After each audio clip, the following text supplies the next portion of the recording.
இன்றைக்கி school lunch பாக்ஸ்க்கு ஒரு அட்டகாசமான மஷ்ரூம் ரைஸ் தான் செய்ய போகிறோம். எப்படி செய்கிறதுன்னு பார்க்கலாம். இன்றைக்கி நான் 200 grams ஆஃப் மஷ்ரூம் எடுத்திருக்கேன். அதை ஃபஸ்ட்டு 2 ஸ்பூன் பட்டரில் உப்பு போட்டு நல்லா சாட்டே பண்ணிக்கலாம். தண்ணி ஊற்ற வேண்டாம், இதில் இருக்க தண்ணியே போதும். இப்போ நல்லா பாயில் ஆனதுக்கப்புறம் அதே பேனில் ஹோல் கரம் மசாலா போட்டுட்டு ஒரே ஒரு ஆனியன், நான் தக்காளி ஆட் பண்ணுறதை எடுக்க மறந்துட்டேன். தக்காளி 2 தக்காளி போட்டேன். குழந்தை சாப்பிட்றதுனால அரைச்சி போட்டிருக்கேன். அதோட ஸ்பைசஸ்க்கு மிளகாத்தூள் மட்டும்தான் சேர்த்துருக்கேன், ரொம்ப கம்மியாக தான் சேர்த்துருக்கேன். போட்டு நல்லா மிக்ஸ் பண்ணிவிட்டு நம்ம ஆல்ரெடி ஒயிட் ரைஸ் ஆற வச்சுருக்கேன், அதோடு சேர்த்து மிக்ஸ் பண்ணிட்டா மஷ்ரூம் ரைஸ் ரெடி.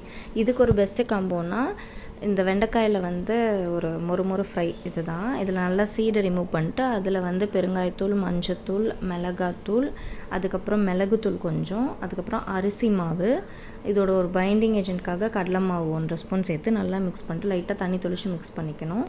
அதுக்கப்புறம் இந்த மாதிரி சூடான ஆயிலில் பொரிச்சு எடுத்திங்கன்னா ஃப்ரைஸும் ரெடி. இந்த ரெசிபி எப்படி இருக்குன்னு செஞ்சு பார்த்துட்டு கமெண்ட்டில் சொல்லுங்கள். பாய்.